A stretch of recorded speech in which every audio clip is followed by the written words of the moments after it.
Greetings, Toffees. Welcome back to another episode of the Blue Frontier as Everton with an emphatic 3-0 victory over Sean Dyche's Nottingham Forest. 4 wins in 5 for David Moyes' men, and we are very excited to break this one down. Before we do, just a reminder to leave a like, subscribe to the channel, leave us a comment if you enjoy the content. If you're listening on Spotify or Apple, leave us a rating and review on whatever your podcast platform of choice is, and find the link to our Discord and social media in the description. We appreciate the support. With that, over to you, Sean, for our summary quote of the day. Before the summary quote of the day, really appreciate everybody mentioning us on their Spotify Wrapped. Really appreciate the listenership. So nice to choose the summary quote today versus the Newcastle game. A lot of good ones, so it was hard to choose, but I went with Mark, Southeast Michigan Toffee. Going up early against Dyche ball was a nice reminder of how far we've come since January. They really had very little chance of coming back, certainly less after Berry's goal. Glad Sean Dyche kept us alive for 2 years, but he was right. It was time to move on. This game mostly made me grateful for our new manager, owner, stadium, almost a whole new Everton, really. And I think that's a pretty good embodiment of course, thanking Sean Dyche for the work that he did. That cannot go unnoticed. But at the same time, we're in a new era, and it's just really exciting to see the footballers that we have on our team and just, scoring 3-0 against our old manager. I think that will always feel good. So that takes us into our first talking point, and I think it's a really good comment from Michael Potter.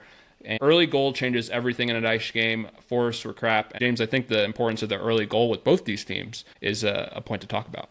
Absolutely, Sean, and I think you look at how Sean Dyche has played, we're all too familiar with that, and he really tries to keep it tense and really shut out the opposition, and when you score inside 2 minutes, it just changes things completely. Their game plan goes completely out the window. They're forced to expand a little bit more, come forward, have more of the ball, things that Dyche teams aren't typically accustomed to doing, and you saw Everton benefit from that. Now, it's a good Dewsbury-Hall move, of course, very good, and a bit of an unlucky deflection from Milenkovic to lead to the own goal, but we take those, right? We take those, and Everton continue with a few exceptions here and there of solid early starts, good intensity, especially at home, and they're the beneficiaries of a deflection that we really haven't seen Everton benefit from too much in years recent. So you take the luck when it comes, and you take what comes after it, which is a 1-0 lead that you can then, be a little bit more comfortable, a little more confident, and attack a defense that has to expand.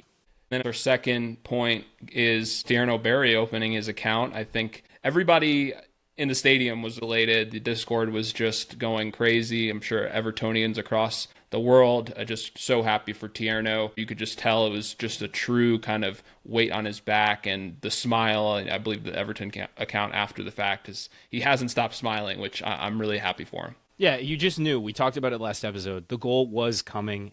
The hard work would eventually pay off. And even in the early stages, the first half of this game, you saw him working so hard. A really fun battle with Milenkovic at the back. Really physical. Starting to get up to speed with the league a little bit. And I just feel like that goal that he scored today is the exact type of goal that he needed to open his account. A really good setup from Ndiaye.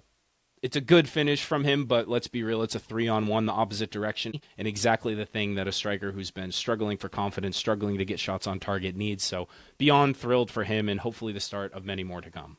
We get to our last talking point, and that's Kiernan Dewsbury-Hall. The last few games, just given availability of the squad and how thin it's been, Moyes has kind of been forced to put him deeper, but it seems like he's almost been more impactful. And of course, it's a short sample size with both the Bournemouth and Forest games, but two different teams, right? So you look at just the way they both play, just an interesting, wrinkle for him to play deeper and still, of course, be impacting on the score sheet. I think the early goal today really set things up for Dewsbury-Hall playing as an 8 to be able to see the game, receive the ball with the opportunity to break space in front of him, get the ball forward, get involved with Jack Grealish.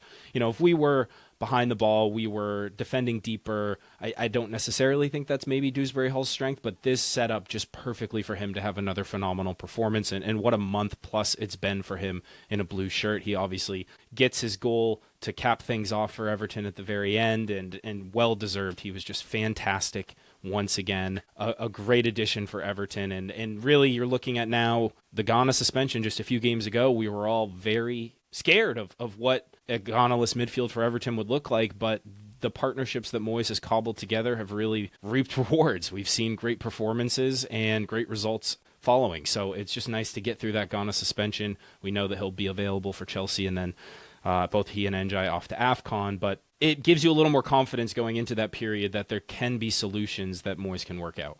Yeah, and then of course it gets us to lineups. Yeah, we go to, obviously, Tim Irabunum serving his suspension, 1 game for his accumulation of yellow cards in Ghana with, as I just mentioned, the last game of his. So Garner gets pulled back to center mid alongside Dewsbury-Hall, Charlie at the 10, Jake O'Brien back to right back. I was a little bit disappointed not to be able to see us stick with the formation from the Bournemouth game with Garner at right back because of what he offers going forward. But, it all worked out in the end, and O'Brien, I think, did an admirable job back at right back as much as he was so good at center back against Bournemouth. And the Dewsbury-Hall Garner thing I was a little nervous about, but it just shaped up so perfectly, and both were fantastic on the ball today. Forest missing quite a lot of guys, but so were we, right? So at this point in the season, these things happen, especially when, as Ryan said, they have like 50 players in their squad. But of course, really missing Chris Wood and Taiwo Awoniyi. Igor Jesus is the starting forward for them as of late. He's fine, but I don't think the threat, and of course, how much Sean Dyche loves Chris Wood, so I know it's hurting him badly. You look at that front three, it's pretty good. Omari Hutchinson has played a lot under Sean Dyche, and I think you saw he was pretty good today. Just a very shifty winger, somebody that can take guys on, and he's very fast. Morgan Gibbs-White, we can't say enough good things about. Dan and Joy, I think, has been pretty underwhelming for them. Spent a lot more time on the ground than really threatening our attack or defense today. And you look at that midfield too, Elliot Anderson, really bright English midfielder, has done really well last season, a really kind of big rise for him. Ibrahim Sangare, pretty good match today, but I think overall has been disappointing.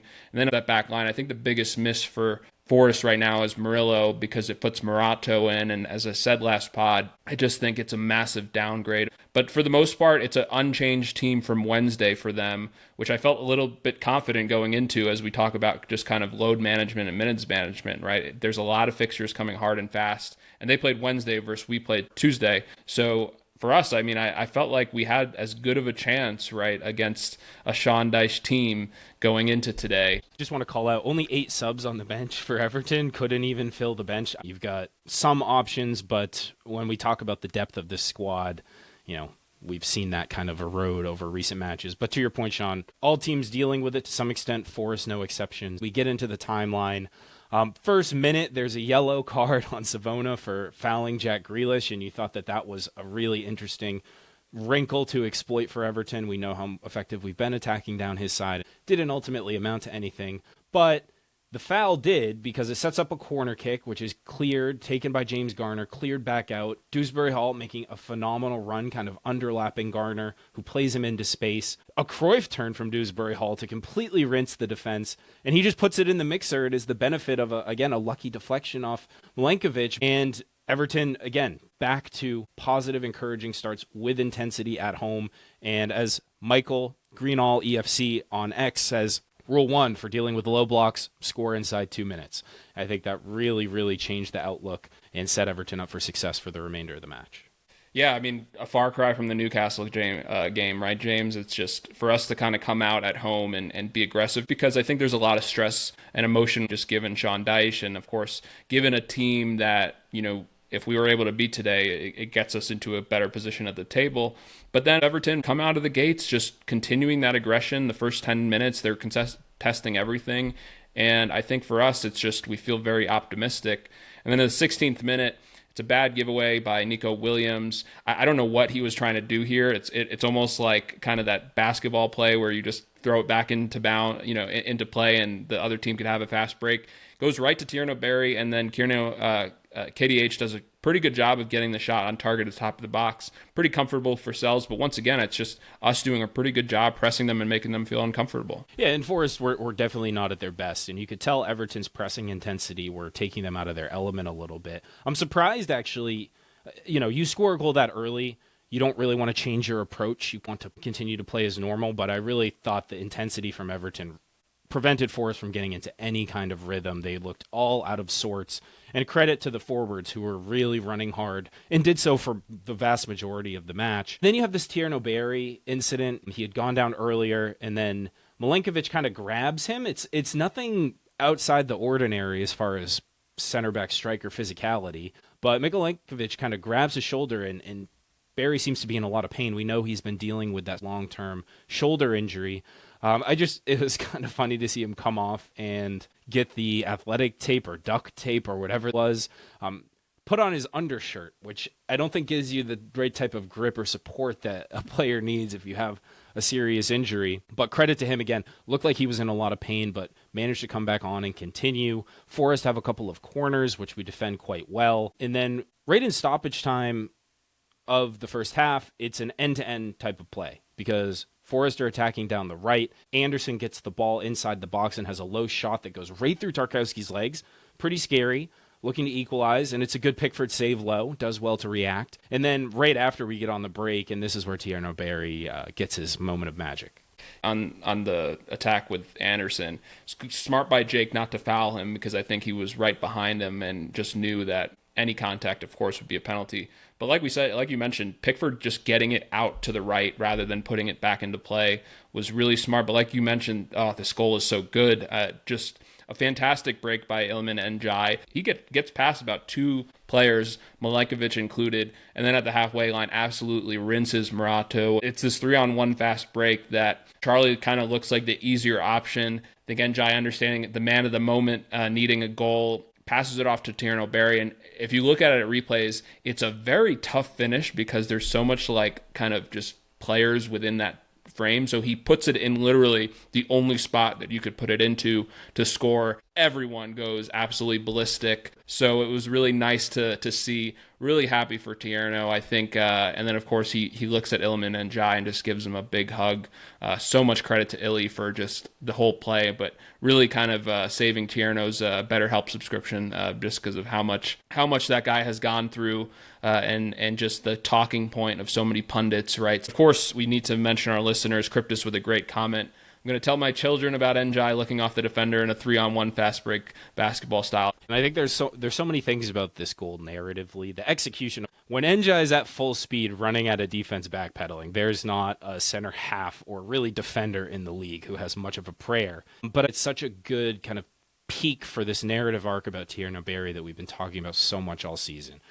Really inconsistent going forward. I think a lot of fans were very skeptical at the amount of money that we spent on this guy. And then it just takes this turning point where his work ethic, there was all these body language things. He looked very frustrated early on in his Everton tenure. And then I think he just kind of got his head down and realized he needs to put the work in off the ball and the rest of the game will come. And he does exactly that. And I think you're so right. The layoff from Ndiaye is the right play here, setting up the guy for a goal, and he does well with it. And he brought the fans on side. He's had that support. He's had the standing ovations the last few times he's come off, and then to cap it all off with the goal today was fantastic. And the context in which the goal comes right before half, 2-0, right after Forest nearly equalize, it just completely shifts the narrative, sets Everton up for what would amount to a very easy second half, but a 2-goal lead going into halftime is just fantastic. I mean, you said it before, James, when he scored kind of that weird, wonky goal against Newcastle. That's not the goal that you want to be your first goal. And I think in a game like this, right, where you give a team like that confidence going into the half, it's just we felt that and it kind of broke them. I mean, you saw it was just so funny because the way the game and the replay panned, you only saw like half of it real time. I don't know what Forest players were complaining about to Chris Kavanagh. Like there was nothing there. There's no offside. I mean, maybe it was just embarrassment in regards to how many times they got shredded. Exactly right. And it caps off a very good first half for Everton. 2 goals to the good, and you look at the numbers and didn't really allow Forest very much at all. They did have 55% of the ball, but only 0.07 XG with 2 shots, one of which was on target, the Anderson opportunity. 8 fouls for each team, which it was a physical game. And Kavanagh even still was letting a lot go. He could have easily been in the double digits for both teams. There were some very curious ones that I think he let go that I thought he should have called on Forest, but in the end, it doesn't matter. But Everton making the most, only 0.48 XG for the Toffees. Obviously, the deflected goal plays a role in that. But still, the big chances made them count in setting everything up for a comfortable second half. But Sean Dyche, after the 2 goals in the first half, had seen enough, and he makes 3 subs coming out of the locker room And it's really hard to argue against it. These guys were not performing particularly well. It's Hudson-Odoi coming on for Dan Ndoye. Ryan Yates comes on for Ibrahim Sangare. Savona, who was on the yellow, of course, in the first minute for Zach Abbott, who... we need Ryan here for Zach Abbott because he only has like 100 minutes for Forest, and they have such a big squad. It's hard to keep track of them all. He sounds like a fictional character, or just some sort of author, James, right? He actually played a pretty good game, so, you give the kid credit. He's 19. But it kind of brings us, if we talk about Zach Abbott being an English author, there's another chapter in this Milinkovic-Berry saga, this continuing. The tape was, finished. The latter fouling him as he comes across and gets a yellow. You could see Berry was just so pissed. Yeah, Berry was heated after this one, and it was a good battle. And I just think back to the Fulham match, that battle Berry had with Calvin Bassey. And he has looked physically outmatched a little bit against some of these stronger Premier League center halves. And he's not as strong as Milinkovic. There's no doubt about that. But he battles, and he finds opportunities to exploit or use his athleticism. I just thought that was a really fun battle, and Berry did not get discouraged like we've seen. He kept at it. And yeah, okay, he picks up the yellow. He had probably had 2 or 3 fouls on him at that point. And right after, it seemed coincidental, but it came at the right time. Berry fired up, and Beto comes in, who was also fired up. Just a few minutes after he came on, he was pressing hard forward, made a sliding challenge, and tries to get the crowd fired up and does so successfully. You got to feel for Ryan Yates a little bit, though. He had come on as a halftime sub for Forest, and then at the same time as Beto's coming on, he has to come off because it looks like he pulled his hamstrings, and Nicolas Dominguez replaces him. So not going to plan for Forest in any way, shape, or form, but they did create a couple of chances following this. Just a few minutes later, this is Tarkowski, the king of the block. We know he's kind of been struggling a lot this season, but it's a massive block here. It's a Callum Hudson-Odoi cross, and Pickford just doesn't do very well with this. He kind of tries to punch it, but it maybe goes like 2-3 yards in front of him, and it falls right to Dominguez, who has the shot. Pickford's completely out of position, and Tark is there to save our skin and keep the game at 2-0. It was good to see Tark, really kind of show himself today. The bank is pretty full for the amount of times that, Pickford has saved Tarkowski, so it's nice for Tark to kind of pay it forward. I don't know if it was the rain or just whatnot, because Jordan's had a very good game before this, but just not a good punch at all. Tark almost clears it the first time, gets up, and then is able to kind of block it again. So it's a good attempt by the Forest player to score. It's just really good positioning from Tark. And then we have a WWE match after that. It's just Kiernan Dewsbury-Hall, I think, had more times on the floor today.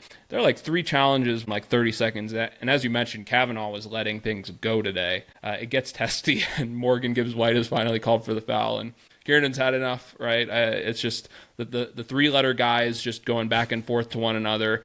I actually thought he was right to let it keep going, but then when you have that much physicality in such a short space of time, someone is going to cross the line, and I think it was correctly Gibbs-White who ultimately does it. Maybe in a different game you see double yellows in a situation like that, but Kavanaugh is reserved, and I think makes the right decision to just give both players a talking to.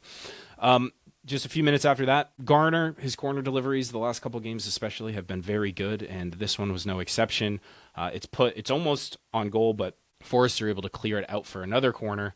And then Forest have a break. This is where Tark picks up his yellow. This is just late in the game, super savvy professional foul to prevent Forest from really getting anything going forward. And then right after that, you see Charlie Alcaraz come off for Dwight McNeil rocking the fringe. The fringe is definitely the look.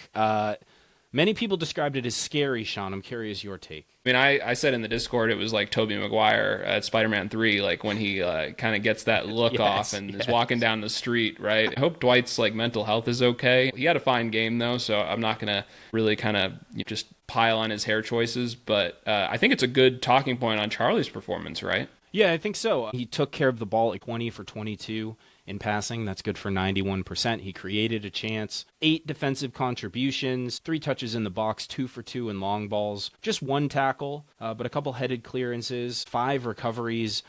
His race looked run when he came off, but that's because his running throughout the entire time he was on the pitch. The effort was there. He did a good job receiving the ball in space and driving forward Once again, we know that's a strength of his. You see Dwight coming on. We've had this dialogue so much of like, why not Dibbling in these moments? But credit to Dwight. I thought he was pretty solid for the most part. And really, after the sub, Forest offered nothing. It did not disrupt Everton all too much. From the 75th minute, right around when the sub takes place, to the final whistle, it's 5-1 in shots for Everton. Forest have nearly 60% of the ball, but it's all Everton really looking to create anything meaningful.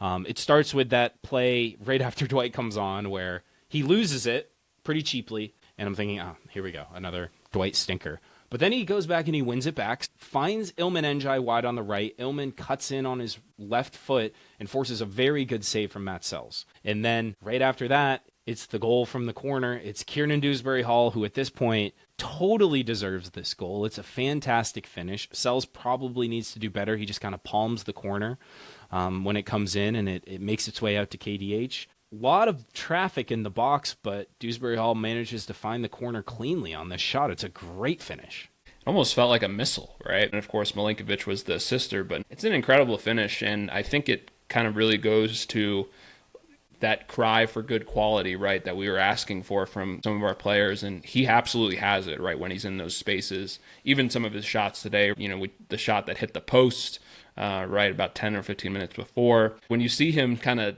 cranking on the top of the box, you're almost just thinking, all right, the keeper's at worst going to make a save, right? And at best it goes into the back of the net. But credit to him. I mean, as you mentioned, and as we mentioned in the last pod, he's nominated for Player of the Month, right? So he's going to continue just this kind of upper trajectory. I know he wants to play for England. So it's nice to kind of have a few of these guys that are on the come up. And he's really enjoying life here. So it's just credit to him. And it just is really also, too, to kind of take the stress off, right? 2-0 is not the easiest lead to have. I know we're playing Sean Dyche's team, but 3-0, you start to see the kind of delirium, right, within the Discord and, of course, everybody that was at Hill Dickinson today. Yeah, and Everton did not relent. Like, 3 was great, but Everton had a few chances to make it 4. Grealish creates a chance for Beto on the cutback. It's almost another chance. And then Grealish makes way for Tyler Dibbling in the 85th minute. Tyler we complain about him not getting minutes. Well, he gets the 5 minutes of garbage time, which is not nothing, but it's maybe not as much as we'd like to see. And then right after Dibbling comes on, Dwight puts a great cross in the box. It's just a little bit too high for Beto. I do have to say, I think Sean Dyche will be pretty disappointed with his team's lack of response because they really wilted after, especially after the third goal, which you maybe can understand, but to create one shot in the last 15 minutes plus stoppage time is just not nearly good enough. So frustrating for them, but Everton benefit from it. And you look at the second half, once again, Forest, the possession meter kind of ticks a little bit more in their favor. They had 62% of the ball, but only 0.43 XG, whereas Everton, despite having less than 40% of the ball, 0.6 XG on 8 total shots, 3 of which on target, 4 corners, only 103 accurate passes in the second half for Everton, but making it work and winning, much like the Bournemouth game, pretty comprehensively on the stat sheet. More XG from open play, more XG from set plays. 3 goals from a post-shot XG of 1.92. Good finishing from Everton. Fantastic to see. 12 interceptions for the Toffees to just 6 for Nottingham Forest. They out-tackled us despite having more of the ball. They had 24 tackles, so they were not shy about physical challenges. And Everton forced into 46 clearances, but none of them were last ditch besides the Tark block. Most of the clearances just felt pretty controlled, either Forest cheaply giving the ball away or Everton being in the right position to intercept and just clear the danger. Yeah, like you said, I feel like most of those clearances were almost kind of on the left or right side of the box where we were just stopping crosses from coming in. The Tark moment was really the only fear that we had, but this isn't a team that is going to be able to come back from 1 to 2-0, but it just shows, right, when Everton kind of can get the lead, we're starting to kind of be able to dictate play. And it was just really good for us and to see us go for the second and the third, right, whereas we weren't just, satisfied with just being 1-0 up. Yeah, and some of that, I think, the advantage of being at home. The early goal sets the tone, and then you just push on from there. I do think Sean Dyche, this stint at Forest, I think, is an interesting test because he doesn't have the same excuses he's had at previous places. He's talked about Everton being in a better financial position now. We know how much he talked about the poor financial position we were in, and he's right to do so. It was really bad. Forest, he's brought in because of a team that has spent a ton of money, has a very talented albeit maybe bloated squad. But this is by far the most expensive team that he's ever coached. Before he took the Forest job, he was saying, if I have a team that can spend money, I can play a different style. The style of play is brought about because of the limitations of where I've managed. And this Forest stint is a test of that. And I didn't really see much from them today. I know he's still pretty early on. They were kind of a dumpster fire to start the season. But I don't know. He is who he is. I think we found that out over his time at Everton. He has his limitations. He has his philosophy. And regardless of whether the squad's worth a few extra $100 million, I don't think it changes too much about who he is at his core. Yeah, I mean, he's won 5 of 10, so you give him credit for that. But like you mentioned, James, it's just their losses, they've looked lifeless, right? So I think that's just kind of where you get into some of these contested fixtures. He has the most talented team he's had in some time, and you're going to see, I think, the narrative and be true on some of these players not being used, right? James McAtee is on that bench. He wasn't used today. So it's just like there are guys that can play. But we don't have to worry about that anymore, right? So it's just we're kind of in a much better place. So of course, very thankful for Sean Dyche for the first year and a half that he was there. It was the right time for him to go, and I think we're on to better and bigger things. James, I'll let you start with good performances. I think he needs to be mentioned first. We've talked about him for probably 5 or 6 minutes already, but Kiernan Dewsbury-Hall, again, man of the match for me. He was sensational. All over the field, but again, his involvement on that left-hand side from deeper, being able to link up with Jack, and I said it, the game state set up for him very well to push the ball forward, and he was instrumental in 2 of the 3 goals. And off the ball, his endurance is just a marvel to behold, and he was behind only Tarkowski and Michael Keane in defensive contributions. He had 15 defensive contributions in addition to what he did toward goal. 4 tackles, 5 clearances, 5 recoveries, and he won 4 free kicks. All in all, Dewsbury-Hall, fantastic. Capped off by this comment from Jackson Bugle, who said, Kiernan De Bruyne? It's just great to see this player in such great form and contributing, regardless of where he's playing in the midfield. Yeah, and I mean, the one thing that we loved about Kiernan Dewsbury-Hall coming into the season is he loves playing games, right? So it's like he's the type of guy, of course, knock on wood, that you expect to just be in the lineup, right, and be available for especially the congested fixtures, right? So sometimes availability is the best ability, and with Kiernan, you'll definitely get that. For mine, I chose, of course, Jimmy Garner. This one was a tough one just because there's so many good ones today, so I almost felt a little bit bad, but I also thought that actually Garner had a very good day. The stats might not really tell you it, but you watched the game, thought he was really enjoying playing next to Dewsbury-Hall. I think, of course, we talk about how Dewsbury-Hall just gets along with Jack, but I feel like those 2 guys are really similar in regards to how they like to pass the ball, progress the ball, and such. But did a little bit of everything, similar to Kiernan Dewsbury-Hall. Not at the same level, of course. KDH had a better day today, but 1 shot on target, 3 tackles, 2 interceptions, 1 clearance, 93.8 pass accuracy. So I thought he was really smart when he was passing the ball. But I just felt like he was everywhere today, right? I think that was the biggest thing. I know he wasn't playing right back, and as you mentioned, James, just kind of wondering how he would play in the midfield, but just felt like he was really connected with a lot of the guys that he was passing the ball to, did a good job of just kind of getting the ball forward. And so I just thought he was really tidy. And as we mentioned, 0 for 6 on corners, but I thought so many of those corners were really solid, right? And it's just the one thing you will get with the Dyche team is they are well defended on set pieces. So they have some big brutes in there. It wasn't a function of just service. I think it was just a function of good defending.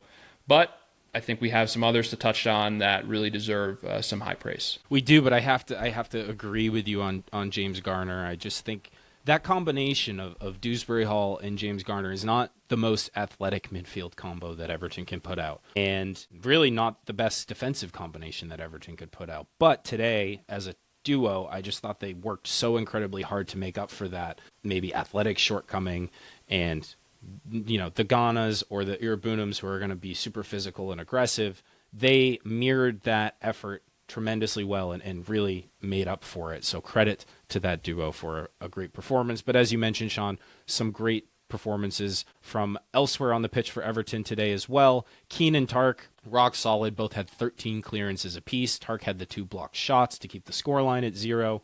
Very important. Iliman Ndiaye as well. Didn't really get a lot of love. We didn't attack very much down the right-hand side, But when he was involved, obviously with the Berry assist, a great play, great opportunity to break and get the assist. And then his work rate defensively, again, fantastic. He's just behind Dewsbury-Hall with 14 defensive contributions, 10 recoveries. And with Jake O'Brien at right back, you're always going to need that from your right forward. Is that work back, coming back to receive the ball a little bit more because Jake's just not able to progress, and Ndiaye continues to have a fantastic season. Yeah, I mean, credit to Ndiaye, and of course, he broke the barrier for Berry scoring, so I think more than that deserves an absolute shout out, and just so thankful to have him on our team. It's just sometimes the box score won't really tell you what impact he makes, but he was just skating by guys like nothing, and it's just the gymnastics that he has. Like when you see him just like go to the floor and just instantly get up, you're just like, if that was me, I'd be sore for days. So just credit to him. He's just such a joy to watch. Gets us into our listener comments and talking points. We're going to talk about the second portion of this comment from Lee Folger, UTFT. Genuinely proud to be an Evertonian watching this team a lot of the time, and that's a great feeling to have back.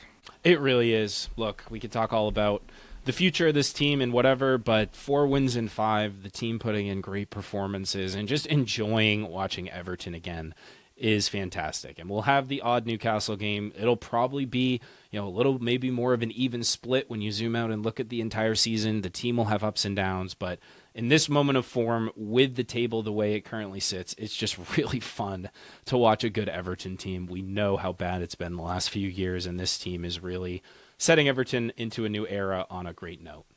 And on that note, we have this from the Blanco Nino from Blue Sky, who just posted, hello, we're back department. I'd like to file a claim. Everton are back. I just thought that was really funny. Wanted to include it. I think it takes us into the conversation, Sean, of Ralph Marlborough kind of kicks us off here at Saints Forecast on X. It's really great to be having December/January discussions of should Everton go big in the transfer window for Europe instead of who's going to replace this manager we all hate and save us from relegation. It's easy to forget just this last December was the kind of dying embers of the Sean Dyche tenure. And we're looking at a totally different picture right now, and it's incredibly refreshing. And I think it begs the question of what is Everton's ceiling this season and seasons going forward? I mean, it's kind of hard to argue. I know a lot of folks have just thrown Europe down our throats, but I would tell you that if you looked at ceiling, that's probably it, right? Because it also, I would say, depends on how many spots the Premier League has. I think we've talked about it in major, just conversation. The team or the table is so congested, right? It's so, I mean, even I think Cryptus brought it up, right? There are 7 teams that haven't played. And so if they all win, right, they would, Everton, I think, would drop down to 10th or 12th. But that's not like something that, you should be discouraged about, because I think Everton have done a really good job of putting themselves in the upper congestion part of the table, right? Which is, I think if you told us that at the beginning of the season, we'd be very happy. So I just think that's definitely the ceiling, right, in regards to the rational take. I think anywhere between 8th and 12th would be a really still great season for this team. So, and I think they're doing everything they can to get there. I just think I'm really excited about how this team has played, but so many things can change, right? And it's just with injuries, with transfers in and out, right? It's just, and of course, I brought up what's the worst case scenario after the start. It's just kind of bottoming it out and just really going on a bad run of form, right? Similar to what we had, and I think where people were really depressed was 1 win in 7, right? That's probably kind of worst case scenario. Even though you look at kind of some of our games after the Arsenal-Chelsea, like you get pretty optimistic on, hey, we have some winnable games. But even those two, right? It's just that with the team at such a high place. So I pass that question back to you, James. What are your thoughts? Yeah, I think it's so easy after 4 wins in 5 you're looking at the top chunk of those teams that are super congested in mid-table and saying, why not us? Why can't Everton be the ones that are at the top of that group? But 2 wins and two wins from some of these other teams and a loss or a draw from Everton, it just fluctuates so much. We could, as you mentioned, it's super tight. Everton on 24 points, Bournemouth sitting on 20 and 13th. So, and even down below that, like Forest are still on 15 points. It's a really fun season to consume the Premier League because of how tight it's been, because of the fluctuation in results. I think Everton can aspire to potentially qualifying for Europe. Whether that would be the best for the long term of the club, I think this would be a great rebuilding year to get on the cusp, to really just show some improvement, which is all I think anyone expected going into this year, was let's just show signs of improvement, that we're moving in the right direction, the finances are in order, we're recruiting well. But look, I wouldn't be a fan if I didn't say I want us to finish as high as possible. So that's where I come in, and it's great and look, I love watching Everton win. It's so much more enjoyable when it's comfortable, and it's just been a fantastic little run of fixtures. And we've talked about the kind of upcoming fixtures a bunch. As we know, we've got Chelsea coming up next on the road at Stamford Bridge. Opportunity to break a streak at a place much like Old Trafford, where we hardly ever get a result. But we will have both Ghana and Tamir Abunam back for that game. We're back to a normal schedule kind of until we get to the holidays. And Moises Caicedo will be out for the Chelsea game, which is a big loss for them. We know how instrumental he is in their midfield. And we'll have Ghana and Iliman Ndiaye for one last hurrah before they're off to AFCON. And who knows? I think it would be a great little run of fixtures to break the hoodoo at both Old Trafford and Stamford Bridge inside the same 30 days. Yeah, I mean, like you said, it's kind of some interesting fixtures. I think it's also a good test, for Everton right now to, go at Chelsea and be at home at Arsenal.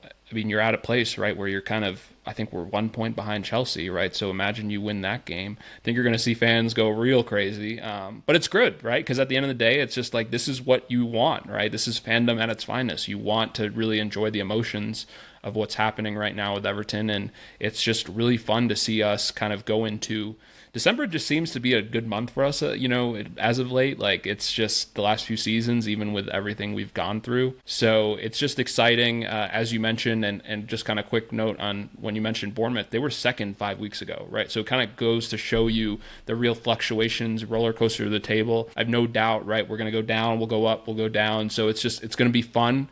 And it's just exciting too, because if there was a season to be competitive, it's this one, right? And so with how the competitive landscape of the Premier League is, there's no really easy game in my opinion. There's just so much kind of really good just competition across the board. But then, yeah, it kind of gets us to our summary, right? Everton's in fifth right now before any of these other kind of games play. So we're already sixth, just to show you. Oh, we're already sixth. The time right now on the live table, Liverpool are winning 2-0. Okay, gotcha. Unfortunate, but that puts them above us if that result holds. So it's just even in the span of an hour on a match day, it's you crazy. Can fluctuate 4 or 5 different places in the table. Yeah. So, but it's really nice, I think, to be part of the upper congestion versus the lower congestion. So that's like what I'm very thankful for this holiday season. So, but as you mentioned, James, it could change to 7th, right? Even before today ends. So nothing to be discouraged about, though. I think for us, it's exciting. 4 wins in 5. You have to be very, very excited as an Evertonian about that. The thoughts and prayers are pretty quick today. Sean Dyche, I mean, you come back to a place that I'm sure there was some kind of emotion and ego for him to win, and it just was as lifeless of a performance as you can get. Both teams had injuries, right? So it's easy to make that as an excuse, but also, too, he's done a fine job. It's just today was not his day. But I think the biggest one, for sure, is Arsenal Football Club. The head loss from this team, Arsenal fan TV, and just anybody associated with the club when these moments happen, it is just cinema at its finest. But they also you look at a team that I think was so comfortable looking at the title. Their 2 losses are to Liverpool and Villa, 2 teams you don't want to lose to, and their 3 draws are to Chelsea, City, and Sunderland, really ignoring Sunderland. But it's just this team does a great job at winning so many of these games, but the games you almost want to help you get that separation to kind of just not be second for once is just... I mean, it's great content, right? So you got to, we're thankful as the neutrals watching Arsenal for that, and credit to Villa, for just kind of really having a meteoric rise. It's a real emphasis of the relativity of football, because you could be top of the table, 15 games played, you're 2 points clear, and you've got fans saying the season's already over. Meanwhile, you have the trials and tribulations that Everton fans have been through, and the suffering, what I'd argue is real suffering that we have been through. And then you look at the top of the table and you just have so little sympathy for those teams that make it out to be like it's the end of the world when they've lost 3 games in a row. buddy, we've gone 3 months without winning a game or winning one game. So it was a great match earlier, the Villa match. The Emi Buendia winner was a fantastic goal, and I've already seen Arsenal fans saying our season's done, where they bottled it again, and every fan base is reactionary, but it's just so much funnier when you've been in the true dumps like Everton have to see the teams at the top of the table just crying about a loss in the early stages of December. Yeah, it's funny, right? The happiness scale almost, like if you're a mid-table team or Arsenal, are almost the same, right? So it's just like you said, it's just suffering is all relative, but the way these guys think of suffering is just comical. Like when you think of the grand scheme of what some actual football clubs go to, relegation, administration, right? The actual sufferers. Going into score predictions, there's only one today, so credit to Western me for having more optimism than everybody. With a 3-0 victory, a few 3-1s, but of course those don't count. And then it really kind of brings us to the next pod, which is Chelsea. And so that should be a fun game, right? It's just, no matter what happens, I still think you could feel good about just the run of form this team's on. But also Chelsea have not been that great lately. Of course, drawing to Bournemouth today. They are almost red card FC, right? So it's kind of interesting to see if they can kind of keep the discipline alive. You hope Ghana doesn't punch anybody in his return to action, but I think he already got that out with Michael Keane. But I think, James, to hand it back to you, I think we just feel really good right now. Just nice to see Everton flying, getting great results with the Newcastle match mixed in, and you just don't care about that result at the end of the day when you bookend it with such great performances on either side of it. Such a great response, which I think David Moyes deserves a ton of credit for, getting from the squad, who he's had to kind of piece things together, and he's done so exceptionally well in the squad, have responded to those different responsibilities that they've been given. So incredible. Love to see it. The Chelsea podcast will be a good one. Looking forward to, again, Stamford Bridge. Please just break the hoodoo. It would be so nice. We won't have Sean for that one because Sean is headed off to his honeymoon, so he'll be gone for the next few weeks, so you guys will be treated to Ryan and I. But we will miss you, Sean. We hope you have a fantastic time. Congratulations again, obviously, and maybe you come back and maybe in your absence, Everton are sitting in third or something like that. That would be interesting. Yeah, it'll be fun I'll hope to see if I can watch some of these games, but with a 14-hour time difference, we will see. But no, thanks, James. And it's just such a great way to send it off, right? It's just really awesome just result. But then, of course, can't thank the community enough for all the contributions throughout the year. And hope everybody has kind of a happy holiday season from me if I don't talk to you before then. 100%. Thanks, everyone, for tuning in today. We appreciate the support. Just a reminder again, like the video, leave us a comment, subscribe to the channel, or if you're listening to just the audio version, leave us a rating and review on your podcast platform of choice. We appreciate that very much. Definitely join our Discord. We have a great community in there. It's a very fun place to engage on match days or throughout the week. If you ever just want to chat Everton, there's usually some good dialogue going on. I think that's going to do it for us on this one. Until next time, up the Toffees.